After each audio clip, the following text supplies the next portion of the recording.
जय हिंद दोस्तों। उत्तराखंड के सभी एग्जामों के लिए हम मोस्ट इम्पोर्टेंट टॉपिक सीरीज की क्लास को कवर कर रहे हैं। इसमें आज का जो हमारा टॉपिक है वह है उत्तराखंड के प्रतीक चिन्ह। इससे पहले हम एक क्लास प्रतीक चिन्ह की कवर कर चुके हैं। आज हमारी प्रतीक चिन्ह की सेकंड क्लास है और सेकंड क्लास में हम सबसे पहले जो हमारा टॉपिक है उसका नाम क्या है, उत्तराखंड का राज्य पुष्प। राज्य पुष्प क्या है, ब्रह्म कमल के बारे में देखेंगे। ठीक है, ये सीरीज हमारे उत्तराखंड पुलिस और फॉरेस्ट गार्ड, लोअर पीसीएस और अपर पीसीएस जो भी एग्जाम होने वाले हैं उनके लिए मोस्ट इंपोर्टेंट रहेगी। ठीक है, इस क्लास के दौरान हम आपको शॉर्ट नोट्स में कवर करवाएंगे और जो हमने पढ़ा है उसको हम याद करके छोड़ेंगे। ठीक है, यानी कि आज ही पढ़ना है, आज ही याद करना है, आपको दोबारा पढ़ने की कोई जरूरत नहीं है। ठीक है, बस इस क्लास को देखिए। इसके बाद एक बार जब आप पेपर होगा उससे पहले एक बार रिवीजन करना, तो आपको जरूर याद हो जाएगा। ठीक है, तो स्टार्ट करते हैं हमारा आज का टॉपिक। आज का टॉपिक है उत्तराखंड का राज्य पुष्प ब्रह्म कमल। आप सबको पता होगा उत्तराखंड का राज्य पुष्प ब्रह्म कमल है। ब्रह्म कमल आप सब लोगों ने देखा भी होगा, जिसने नहीं देखा मैं थंबनेल में लगा दूंगा, वहां से आप देख सकते हैं। ठीक है, तो हम स्टार्ट करते हैं ब्रह्म कमल के बारे में। जो ब्रह्म कमल की हिमालय क्षेत्र में ब्रह्म कमल पाया जाता है, इसकी जो ऊंचाई होती है वो क्या होती है, इसकी ऊंचाई 4800 से 6000 मीटर तक इसकी क्या होती है, ऊंचाई होती है। ठीक है, उसके बाद ये इसका कुल कौन सा है, जो ब्रह्म कमल उत्तराखंड में होता है इसका जो कुल है वो एस्टेरिसी कुल का है। किस कुल का है, एस्टेरिसी कुल का। किस कुल का, एस्टेरिसी कुल का। ठीक है, जो हमारे नोट्स है बहुत शॉर्ट नोट्स है, बस इतना। अगर आप बुक में पढ़ोगे तो आपको बहुत लंबा पड़ेगा, उसको पूरा पढ़ना पड़ेगा यहाँ से लेकर वहां तक। लेकिन जो मैंने यूट्यूब में क्लास करा रखी है, इससे मैंने शॉर्ट से शॉर्ट नोट्स बनाने की कोशिश की है और आपको याद कराने की कोशिश कर रहा हूँ। ठीक है, तो स्टार्ट करते हैं। इसका वैज्ञानिक नाम सोसरिया अबल बेटा, अबबे लेटा या अबल बेटा करके आप याद कर सकते हैं, क्योंकि अबबे बेटा कहना थोड़ा टफ पड़ता है, लेकिन सोसरिया अबल बेटा बोलेंगे तो आसान पड़ेगा। ठीक है, सोसुरिया अबल बेटा। उसके बाद फिर क्या है, अन्य प्रजाति है इसकी, कस्तूरा कमल है, फेन कमल है। कस्तूरा कमल और फेन कमल इसके अन्य प्रजाति है। और सबसे ऊंचा जो ऊंचाई पर पाया जाता है वो क्या पाया जाता है, फेन कमल पाया जाता है। ठीक है, और इसका कभी कभी रासायनिक वैज्ञानिक नाम भी पूछता है। इसका वैज्ञानिक नाम क्या है, सोसुरिया ग्रामोनिफोलिया। सोसुरिया ग्रामिनिफोलिया, सोसुरिया ग्रामिनिफोलिया, ये किसका है, फेन कमल का क्या है, वैज्ञानिक नाम है। ठीक है, उसके बाद क्या है फिर स्थानीय नाम। स्थानीय नाम कौल पद्मा। बहुत बार प्रश्न पूछा गया है कि जो ब्रह्म कमल का स्थानीय नाम क्या है, ब्रह्म कमल का स्थानीय नाम कौल पद्म है, तो आप देख सकते हैं। ठीक है, फिर महाभारत के वन पर्व में इसको सौगंधित पुष्प कहा गया है। कम से कम 5-6 बार ये प्रश्न पूछा गया है कि महाभारत के वन पर्व में उत्तराखंड के जो राज्य पुष्प ब्रह्म कमल को क्या कहा गया है, तो उसे कहा गया है सौगंधिक पुष्प। ठीक है, अगर उसके बाद फिर क्या है, अब अलग अलग जगहों में ब्रह्म कमल को क्या कहा जाता है, इस बार मोस्ट इंपोर्टेंट यही क्वेश्चन लग रहा है। ठीक है, मेरे को लग रहा है कि इसमें आपको ऐसे क्वेश्चन पूछ सकता है कि नेपाल में क्या कहते हैं, हिमाचल प्रदेश में क्या बोलते हैं, कश्मीर में क्या बोलते हैं, इसे आपको मिलान करने के लिए दे सकता है। ठीक है, तो ये आप उसको याद करना होगा। नेपाल में इसको टोप गोला कहा जाता है, नेपाल में टोप गोला कहा जा सकता है। नेपाल में क्या कहा जाता है, टोप गोला। ठीक है, नेपाल में टोप गोला। हिमाचल प्रदेश में दूधा फूल। हिमाचल प्रदेश दूध की तरह साफ जैसे दिखाई देता है, अच्छा कितना प्राकृतिक दृश्य है वहां, तो दूधा फूल बोलते हैं। ठीक है, दूध भी फूल भी, फूल तो पीछे लगा ही है, दूधा फूल। हिमाचल प्रदेश में क्या बोलेंगे, दूधा फूल। ठीक है, और कश्मीर में बोलते हैं गलगल। अब गलवान घाटी आपको पता होगा कि गलवान घाटी शायद कश्मीर में हो सकती है, इस टाइप का याद कर सकते हैं। ठीक है, तो गलवान घाटी क्या है, मतलब गलगल किसको बोलते हैं, कश्मीर में ब्रह्म कमल को क्या बोलते हैं, गलगल बोला जाता है। ठीक है, अब टोटल विश्व में इसकी 210 प्रजातियां पाई जाती है, जबकि हमारे उत्तराखंड राज्य के अंदर इसकी 24 प्रजातियां पाई जाती हैं। ठीक है, अब इसके बारे में कुछ विशेषता है वो भी देखेंगे। उससे पहले इसको हिमालयी पुष्पों का सम्राट कहा जाता है, यानी कि हिमालय में जितने भी पुष्प पाए जाते हैं उन सभी पुष्पों का जो सम्राट है वो हम ब्रह्म कमल को कहते हैं। ठीक है, उसके बाद इसका मानंदा का प्रिय पुष्प है। क्या है, मानंदा का प्रिय पुष्प है। ठीक है, ये ब्रह्म पुष्प आपको कहाँ कहाँ मिल सकते हैं, ये आपको फूलों की घाटी में मिल सकते हैं, ये आपको केदारनाथ में मिल सकते हैं, ये आपको बद्रीनाथ में मिल सकते हैं, वहां ये बहुतायत रूप में मिल सकते हैं आपको। ठीक है, मिलने अधिकतर ऊंचाई कितनी है, 4800 से 6000 मीटर की ऊंचाई में आपको मिलेंगे। ठीक है, उसके बाद अब इसके ब्रह्म कमल की विशेषताओं को हम देखते हैं।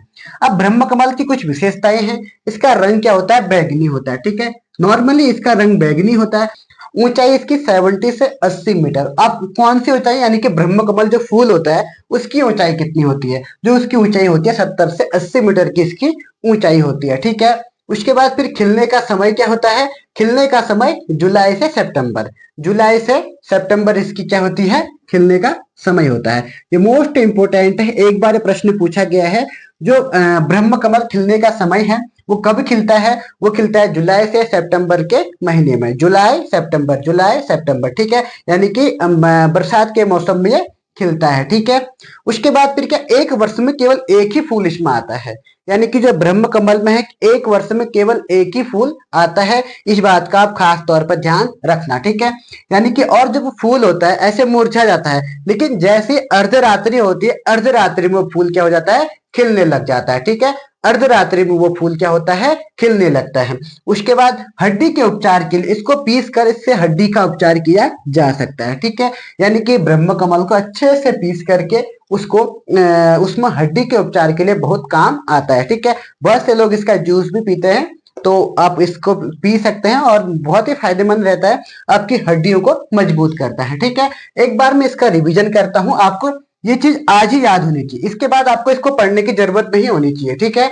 तो उत्तराखंड राज्य का पुष्प क्या है? ब्रह्म कमल है, ठीक है। हिमालय क्षेत्रों में इसकी ऊंचाई 4800 से 6000 मीटर तक इसकी ऊंचाई में पाया जाता है, जबकि इसका कुल एस्टेरिशी कुल का है।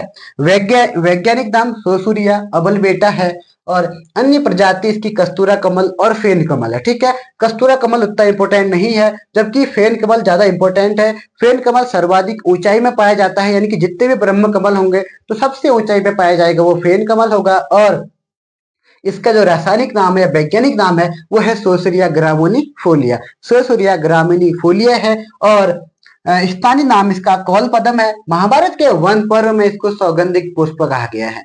महाभारत के वन पर्व, महाभारत में 18 पर्व हैं, और इस 18 पर्व में जो इसमें वन पर्व है, उस वन पर्व में इसको सौगंधित पुष्प कहा गया है, ठीक है। तो नेपाल में इसको टोपगोला बोलते हैं, और हिमाचल प्रदेश में दूधा फूल बोलते हैं, और कश्मीर में इसको गलगल बोलते हैं, ठीक है। और हिमालयी जितने भी पुष्प होते हैं, हिमालयी पुष्पों का सम्राट इसको कहा जाता है। और यह मां नंदा का प्रिय पुष्प है। मां जो नंदा है, मां नंदा का प्रिय पुष्प है। अधिकतर बहुतायत में फूलों के घाटे केदारनाथ बद्रीनाथ में पाया जाता है, ठीक है। और इसकी कुछ विशेषताएं हैं। इसका रंग बैंगनी होता है, ऊंचाई 70 से 80 मीटर है, खिलने का समय जुलाई से सितंबर है, एक वर्ष में केवल एक ही फूल आता है इसमें, और खिलने का समय अर्धरात्रि है, यानी कि जब खिलता जो फूल ऐसे मुरझाए रहता है, जब ये खिलता है तो अर्धरात्रि के 12 बजे के आसपास से खुलता है, खिलता है, ठीक है। और हड्डी के उपचार के लिए बहुत लाभदायक है, ठीक है। हम 4 तक कवर कर चुके हैं, अब ये पांचवा है। पांचवा क्या है? उत्तराखंड का राज्य वृक्ष बुरांश, ठीक है। जो उत्तराखंड का राज्य वृक्ष है वो क्या है? वो बुरांश है, ठीक है। आजकल बुरांश के जो फूल है वो हो रहे हैं, आप देख रहे होंगे आजकल, यही अप्रैल के फरवरी से अप्रैल के महीने में ये खिलते हैं। तो इस समय आपके घर के आसपास अगर आप कहीं गांव साइड रहते हैं तो वहां आपको ये फूल दिखने को मिल रहे होंगे, ठीक है। तो इनकी जो ऊंचाई होती है नॉर्मली 1500 से 4000 मीटर की रहती है, ठीक है। तो इनकी ऊंचाई कहाँ रहती है? नॉर्मली 15 से 4000 मीटर तक जो बुरांश है, बुरांश की क्या होती है? ऊंचाई रहती है, ठीक है। उत्तराखंड में बहुत सी सदाबहार वन होता है। क्या होता है? उत्तराखंड के अंदर ये सदाबहार क्या होता है? वृक्ष होता है। क्या होता है सदाबहार वृक्ष? सदाबहार वृक्ष किसे बोलते हैं? जो सालों के 12 महीने खिलता है, यानी कि उस पर पत्तियां आती है, फूल आते रहते हैं, ठीक है। उसके बाद वैज्ञानिक नाम क्या है? इसका वैज्ञानिक नाम है रेडोडेंड्रम अर्बोरियम, रेडोडेंड्रम अर्बोरियम, ठीक है। रेडोडेंड्रम अर्बोरियम, ठीक है। ये क्या है? इसका वैज्ञानिक नाम है, ठीक है। अब इस किस कुल का है? एरिकेसेई कुल का है। जबकि इससे पहले हमने पढ़ा था ब्रह्म कमल, वो एस्टेरेसी कुल का था, लेकिन यह है एरिकेसेई कुल का। किस कुल का है? एरिकेसेई कुल का ये क्या है? प्रजातीय ब्रांच है, ठीक है। ये हिमाचल प्रदेश में इसको बुरांशो बोलते हैं, ठीक है। और हिमाचल प्रदेश का राज्य पुष्प भी है, ठीक है। और कन्नड़ में इसको बिल्ली बोलते हैं। कन्नड़ में क्या बोलते हैं? इसको बिल्ली बोलते हैं, ठीक है। नेपाल में इसको क्या बोलते हैं? गुरांस बोलते हैं। और नेपाल का क्या है? राष्ट्र पुष्प है। नेपाल का क्या है? राष्ट्र वृक्ष है, सॉरी पुष्प है, ठीक है। राष्ट्र पुष्प है। उसके बाद मेघालय में इसको बोलते हैं 300। मेघालय में क्या बोलते हैं? 300 बोलते हैं। क्या बोलते हैं? 300। उसके बाद फिर क्या है? और एक नागालैंड, नागालैंड का भी क्या है, ये राज्य पुष्प है। ठीक है, एक बार आप देख लेना, नागालैंड का भी राज्य पुष्प है, यहाँ पर लिख देता हूँ नागालैंड।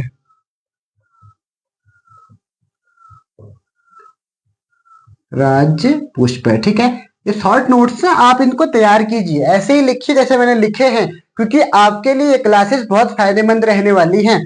अगर आप बुक से पढ़ेंगे तो बुक से पढ़ने में बोरिंग होती है, सबको पता है, लेकिन अगर आप क्लास से पढ़ेंगे तो आपको बहुत मजा आएगा। ठीक है, उसके बाद फिर है, अब बुरांस की कुछ पहले, भारत में इसकी प्रजातियां कितनी है, तो इसमें प्रजाति कितने, 87 प्रजाति भारत में पाई जाते हैं। ठीक है, और जो इस कुल बुरांस की जो इस प्रजाति की खोज की गई थी, वो खोज कहाँ की गई थी, श्रीनगर जम्मू में इसकी खोज की थी। ठीक है, यानी कि श्रीनगर जम्मू में इसकी खोज की थी, किसकी, इस बुरांस के प्रजाति की। ठीक है, अब इस कोई कुछ विशेषताएं हैं, इस विशेषता को अब हम देख लेते हैं। ठीक है, इसका रंग क्या होता है, चटक लाल होता है। क्या होता है, चटक लाल होता है। ठीक है, यानी कि जब बुरांस 11,000 फीट से ऊंचा सफेद दिखता है। ठीक है, नॉर्मली आपको 4,000 फीट तक नॉर्मली आपको रेड कलर का दिखेगा, लेकिन जैसे ये 11,000 फीट से ऊपर जाएगा तब क्या हो जाएगा, इसका कलर सफेद हो जाएगा।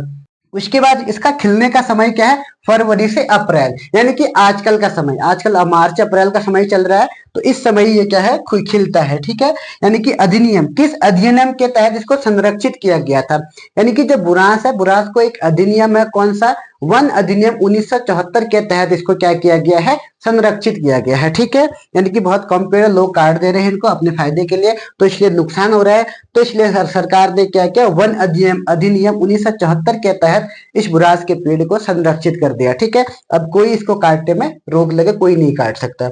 अब इसके बुरांस पुष्प को, इसमें मेथनॉल पाया जाता है, क्या पाया जाता है, मेथनॉल पाया जाता है, जो डायबिटीज रोगी के लिए फायदेमंद होती है। ठीक है, यानी कि जो बुरांस पुष्प है इसमें मेथनॉल पाया जाता है, और मेथनॉल क्या काम करता है, मेथनॉल जो जिसको डायबिटीज होता है उनके लिए फायदेमंद ये रहता है। ठीक है, बुरांस का वो लोग जूस पियेंगे तो उनको फायदा मिलेगा इस चीज से।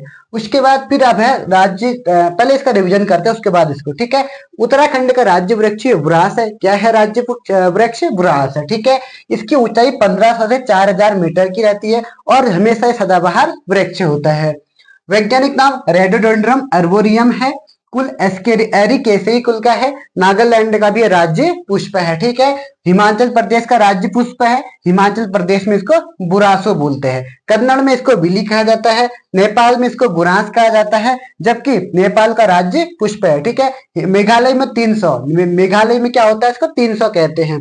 और भारत में टोटल 87 प्रजातियां हैं, जिसकी खोज श्रीनगर जम्मू में हुई थी, यानी कि इस जो बुरांस है, इस बुरांस की प्रजाति की खोज कहाँ हुई थी, श्रीनगर जम्मू में इस बुरांस की प्रजाति की खोज हुई थी। ठीक है, उसके बाद कुछ विशेषताएं हैं इसकी, रंग चटक लाल, और 11,000 फीट की ऊंचाई पर इसका कलर क्या हो जाता है, सफेद हो जाता है। ठीक है, खिलने का समय फरवरी से अप्रैल है, यानी कि आजकल इसका खिलने का समय हो रहा है फरवरी से अप्रैल, यानी कि फूलदेई के समय इसका खिलने का समय रहता है। ठीक है, और इसको संरक्षित किया गया है वन अधिनियम 1974 के तहत, इसको क्या किया गया है, संरक्षित किया गया है। और बुरांस पुष्प मेथनॉल पाया जाता है इसमें, जो डायबिटीज रोगी के लिए बहुत फायदेमंद रहता है। ठीक है, अब हम देखते हैं नंबर 6, राज तितली कॉमन पीकॉक। इसके बाद 2-3 और बचे, जैसे मोनाल अभी नहीं पढ़ा है हमने, राज्य पक्षी है, उसके बाद राज्य वाद्य यंत्र ढोल है, और जो हमारा राष्ट्रीय खेल है फुटबॉल, ये सब हम इसके बाद वाले क्लास में कवर करेंगे। ठीक है, अभी हम क्या कवर कर रहे हैं, राज्य तितली कॉमन पीकॉक। राज्य तितली कॉमन पीकॉक इसको घोषित कब किया गया, 7 नवंबर 2016 को इसको घोषित किया गया था। जो राज्य तितली कॉमन पीकॉक है, इसको घोषित 7 नवंबर 2016 को घोषित किया गया है। ठीक है, उसके बाद फिर क्या इसका वैज्ञानिक नाम, इसका वैज्ञानिक नाम है पैपेलियो बाइनर। क्या है, पैपेलियो बाइनर इसका रासायनिक नाम है, रासायनिक नाम भी बोल सकते हो, वैज्ञानिक नाम भी बोल सकते हो, और वानस्पतिक नाम भी कह सकते हैं। ठीक है, उसके बाद हिमालय क्षेत्र में इसकी ऊंचाई, यानी कि कितनी ऊंचाई तक आपको मिल जाएगी, 7,000 फीट तक आपको मिल सकती है। ठीक है, ये आपको याद होना चाहिए, बिल्कुल याद होना चाहिए। और 1996 में लिम्बा बुक ने, यानी कि लिम्बा एक बुक है, उसने 1996 में सबसे सुंदर तितली का दर्जा किसको दिया था, कॉमन पीकॉक को दिया था। अगर मैं आपने देखा होगा तो इसकी मैं इमेज आपको आपने थंबनेल में लगवा दूंगा, वहां से आप इसको जरूर देखिएगा। ठीक है, ये क्लास आपके लिए बहुत फायदेमंद है, इसमें आपको इमेज की सहायता से हम समझाने की कोशिश करेंगे। ठीक है, सबसे सुंदर तितली का 1996 में कौन सी बुक है, लिम्बा बुक। मोस्ट इंपोर्टेंट, ये आपसे पूछ सकता है कि किस बुक में कॉमन पीकॉक को सबसे सुंदर तितली दर्शाया गया है, तो वह लिम्बा बुक कब दर्शाया गया? 1996 में। ठीक है, यानी कि जब ये कॉमन पिकॉक अंडे देती है तब किस पेड़ में देती है? मोस्ट इंपोर्टेंट है, टिमरू के पेड़ में। टिमरू के पेड़ में ये अपने अंडे देती है। ठीक है, बटरफ्लाई पार्क 2016 में इसकी स्थापना की गई थी, खोला गया था कहाँ? देहरादून के लच्छीवाला में। ठीक है, यानी कि देहरादून के लच्छीवाला में एक बटरफ्लाई पार्क खोला गया था। और कब खोला गया है? 2016 में यह खोला गया था। ठीक है, उसके बाद इस तितली का जीवन काल कितना होता है? 30 से 35 दिन जिंदा रहती है। ठीक है, यानी कि 30 से 35 ही इसका क्या होता है? जीवन काल होता है। और भारत की सबसे बड़ी तितली, यानी कि भारत की जो सबसे बड़ी तितली है वो ट्राइडेस डीडी हार्ट है। क्या है? ट्राइडेस डीडी हार्ट। इसको दूसरा नाम भी हम बोलते हैं गोल्डन बर्ड बिंग।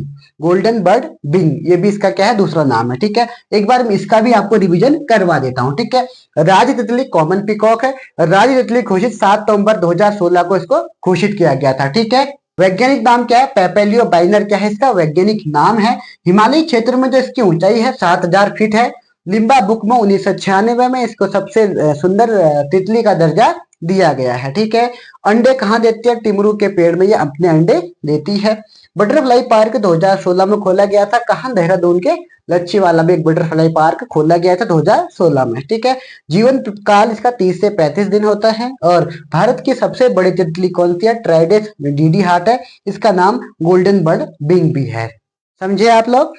मैंने आपको बुरास के बारे में बता दिया, कॉमन पिकॉक के बारे में दे दिया, इससे पहले मैंने ब्रह्म कमल के बारे में आपको बता चुका हूँ। ठीक है, तो आप लोगों को एक चीज समझ में आ रही होगी, धीरे धीरे हम सारे टॉपिक्स को उत्तराखंड पुलिस के लिए कवर करते जाएंगे। ठीक है, तो आप लोग ऐसे ही हमारे वीडियो को देखते रहिए, हमें सपोर्ट करते रहिए, तो हम आपको ऐसे ही वीडियो लाते रहेंगे। ठीक है, धीरे धीरे मैंने आपको ऐसे ही प्रैक्टिस सेट भी है, मैंने एक प्रैक्टिस सेट भी बना लिया है। अगर आपको चाहिए तो आप मेरे व्हाट्सएप ग्रुप पे जुड़ सकते हैं। ठीक है, 100 नंबर का फुल लेंथ प्रैक्टिस सेट है, वो मैंने अपने हिसाब से बना रखा है, तो आपके लिए वो कंप्लीट हो सकता, आपके लिए फायदेमंद हो सकता है। ठीक है, अगर आप लोगों को चाहिए तो आप मेरे से संपर्क कर सकते हैं उस व्हाट्सएप ग्रुप से, लिंक मैं इसके डिस्क्रिप्शन बॉक्स में दे दूंगा, वहां से आप जुड़ सकते हैं। ठीक है, तो आज इसके लिए इतना ही, फिर मिलेंगे नेक्स्ट क्लास में, तब तक के लिए जय हिंद, जय उत्तराखंड।